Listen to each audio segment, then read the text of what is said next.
по 17-ти пат патувачкото кино на Македокс тргна на пат низ Македонија, носејќи документарни филмови, незаборавни кино вечери на отворено, со цел да има поширок пристап публиката од различни градови и од населени места.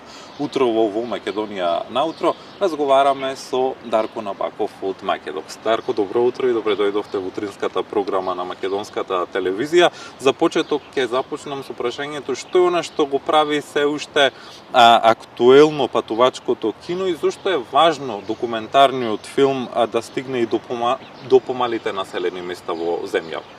Па токму тоа, носењето на приказни во помали места каде што за жал се уште немаат можност да гледаат кино, е тоа што се уште го држи патувачкото кино да биде актуелно помеѓу населението.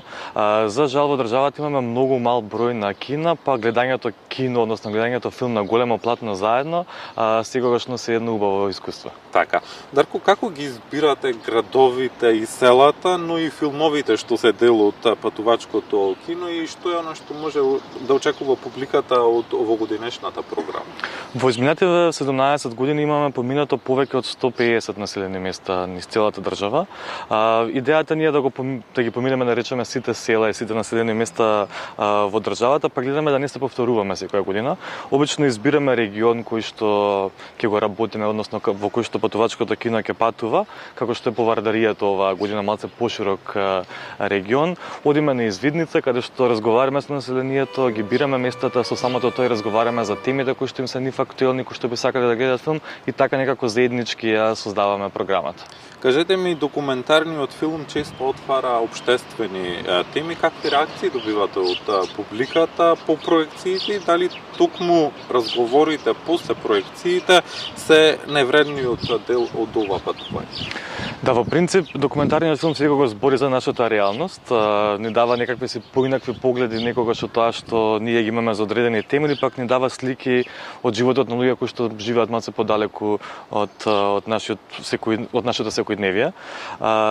Токму тие дружби после проекциите, јас не би рекол само разговори, туку дружби, размени помеѓу екипата на Македокс, локалното население, како и населението кој што доаѓа да ги проследи проекциите, се една од нераздвојливите работи на патувачкото кино, односно се нештото што го прават патувачкото кино да биде посебно.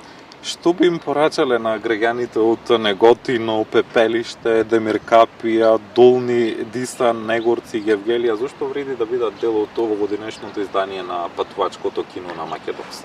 Вреди да дојдеме заедно да гледаме приказни, односно после тоа и да се дружиме после приказните, да не ја пропуштат шансата заедно со своите сограѓани на голема платна да погледаат филм, нешто што можеби го прават секојдневно во своите домови, но малце поинаку кога тоа го споделуваме со другите. Киното започна во сабота, до кога ќе трае? Трае до 17 јуни, така да имаме уште 4 населени места кои што ќе ги посетиме и јас би препорачал тука не само на патувачкото кино, туку да дојдат и на фестивалот во Скопје кој што е од 20 до 27 август оваа година. За тоа ќе разговараме повторно со вас. Дарко, ви благодарам што утрово бевте дел од утринската програма на македонската телевизија. Благодарам.